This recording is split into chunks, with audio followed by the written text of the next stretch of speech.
Bonjour. Alors, aujourd'hui nous allons voir le chapitre sur le fonctionnement d'un écosystème. Un écosystème, c'est un ensemble d'êtres vivants, une biodiversité, qui vont être en relation avec les autres. Donc plusieurs espèces en relation. Alors, on va faire le schéma d'un écosystème. Donc on met toujours un titre. À la base d'un écosystème se trouve toujours un végétal.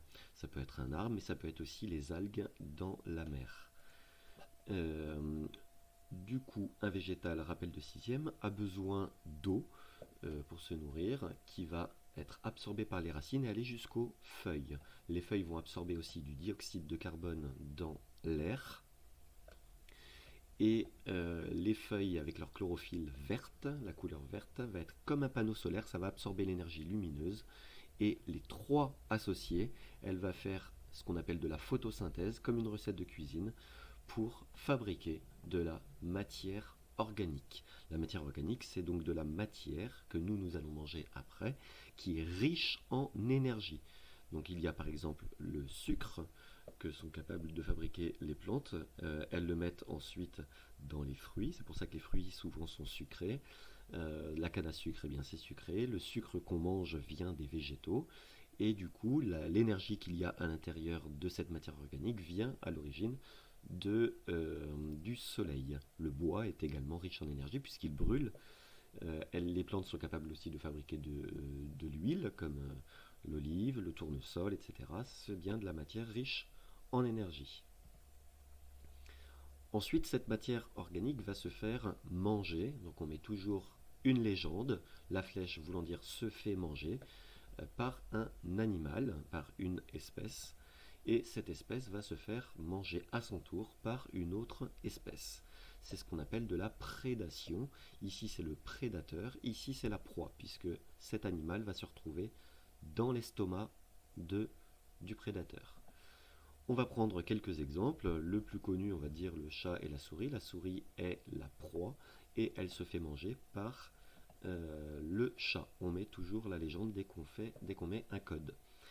Un autre exemple, la gazelle qui se fait manger par le léopard. Donc vous voyez, on peut le représenter d'une autre façon du moment que la flèche est dans le bon sens. Et on va prendre un autre exemple, les algues, notamment dans la mer, dans l'eau, se font manger par le krill. Donc le krill, c'est le prédateur, ce sont des petites crevettes, des minuscules crevettes, il y en a des milliards, et elles mangent les proies. Ensuite, ces animaux, toute cette matière organique va tomber au sol puisqu'elle meurt.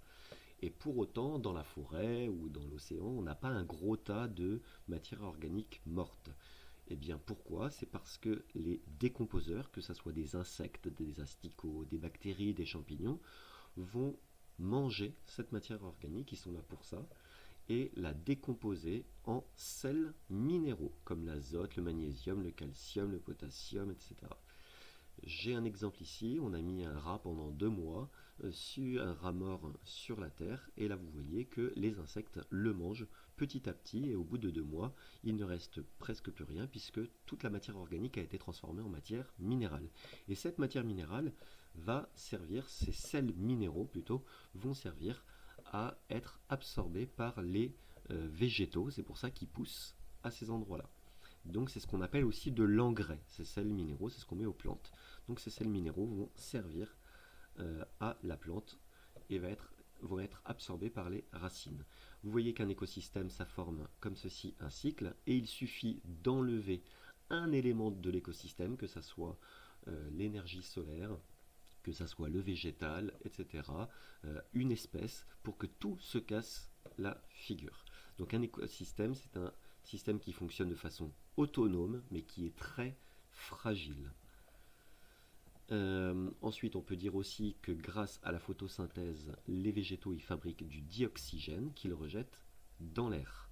C'est ce que les animaux, dont l'humain, vont absorber. Donc on a besoin pour respirer d'absorber de l'oxygène, et les animaux, comme l'humain, rejettent du dioxyde de carbone. Ce dioxyde de carbone est repris par les végétaux. Donc vous voyez que là aussi, ça forme un cycle. Ensuite, une autre relation avec d'autres animaux. Cet animal 1 peut être mangé par l'animal 3 aussi. Une proie peut être la proie de plusieurs prédateurs. Dans ce cas-là, l'animal 2 et l'animal 3 qui mangent la même espèce, on dit qu'ils sont en compétition. Des exemples de compétition, ici on a des anchois qu'on ne voit pas sur la photo, ce sont des poissons qui se font manger par les fous à pieds bleus, c'est cet oiseau-là, et qui se font manger également par les cormorans. Eh bien on dit qu'il y a une compétition entre le fou et le cormoran puisqu'ils mangent la même espèce anchois. Un autre exemple, les algues se font manger par le krill, comme on a dit ce sont les petites crevettes. Le krill à son tour se fait manger par les maquereaux, ce sont des poissons. Et ces maquereaux se font manger par les dauphins, c'est la proie des dauphins, mais les dauphins sont ici, et c'est aussi la proie des pétrels, ce sont des oiseaux qui plongent dans l'eau et qui nagent pour aller manger ces maquereaux. On dit donc qu'il y a une compétition entre les dauphins et les pétrels. Enfin, on va avoir une dernière relation entre deux espèces, c'est ce qu'on appelle la relation de symbiose. Une symbiose, c'est l'animal 2 qui apporte un bénéfice à l'animal 4 et l'animal 4 qui apporte en retour un bénéfice à l'animal 2. L'un ne peut pas vivre sans l'autre. Exemple, le plus connu, c'est le poisson clown, ici, qui vit avec l'anémone de mer, qui est un autre animal qui a des tentacules urticants qui tuent les poissons, sauf le poisson clown. Du coup, le poisson clown vient pondre ses œufs à l'intérieur de l'anémone, comme ça l'anémone protège les œufs du poisson, des autres poissons. Et en contrepartie, le poisson clown va nettoyer l'anémone de mer. Donc le poisson clown nettoie l'anémone de mer et l'anémone de mer protège les œufs du poisson clown. L'un apporte à l'autre. Il y a une entraide mutuelle. On dit qu'il y a une symbiose entre ces deux espèces. Un autre exemple, la crevette ici vient manger les parasites qu'il y a dans la bouche de la murène. Il y a donc une symbiose entre la crevette et la murène. La murène, en gros, se fait nettoyer la bouche et les dents, et la crevette trouve à manger. Chacun y trouve son compte. Donc si on revient à ce schéma d'un écosystème, on s'aperçoit vraiment que c'est en autonomie totale, comme on l'a dit, et très fragile. Il suffit qu'une espèce disparaisse pour que une autre espèce, à son tour, disparaisse et fasse une cascade comme ça de conséquences.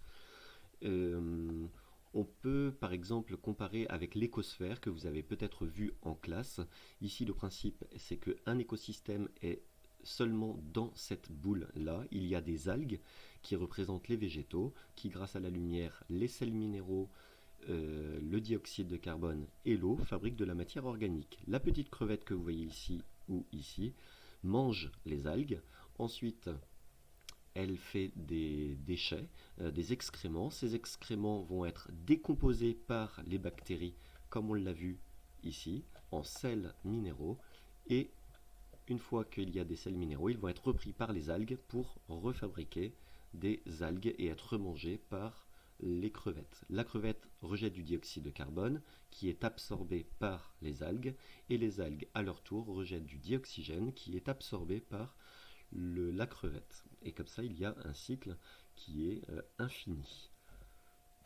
Alors, on va terminer en regardant quelques activités humaines qui peuvent perturber les écosystèmes et donc faire disparaître des espèces. Il y a notamment la déforestation, le fait de couper des arbres. En Amazonie, il y a 1 hectare, soit la surface d'un terrain de football, qui disparaît toutes les 10 secondes. 1 hectare de forêt. Donc on coupe comme ça la forêt. Il y a également le braconnage. Le braconnage, c'est le fait de tuer des animaux pour une partie. Exemple, on tue des éléphants pour récupérer leur défense. On tue les tigres pour récupérer leur peau. Donc ce sont des exemples simples. Il y a d'autres exemples un peu plus compliqués d'activités humaines, comme des espèces invasives. Ce sont des espèces qui n'ont rien à faire dans un écosystème et que l'homme va importer. Alors par exemple en Australie, à l'origine, il y avait des végétaux qui étaient mangés par des marsupiaux. Les marsupiaux les plus connus en Australie, ce sont les kangourous, mais il y a aussi le coca. Il y a plein d'espèces de marsupiaux qui ne vivent que en Australie. Normalement, en Australie, il n'y avait pas de lapins à l'origine. Il n'y avait pas de chats, il n'y avait pas plein d'espèces. Au 19e siècle, il y a quelqu'un qui a amené des lapins pour faire de la chasse. Il a amené 12 couples de lapins, donc 24 lapins. Ces lapins se sont reproduits énormément vu qu'ils n'avaient pas de prédateurs. Il leur faut donc des prédateurs pour pouvoir réguler cet écosystème. Comme ils n'avaient pas de prédateurs, les lapins ont proliféré, il y en a eu de plus en plus et ils sont devenus de 24 jusqu'à 600 millions en Australie. Ce qui fait que les lapins, eux, mangeaient des végétaux.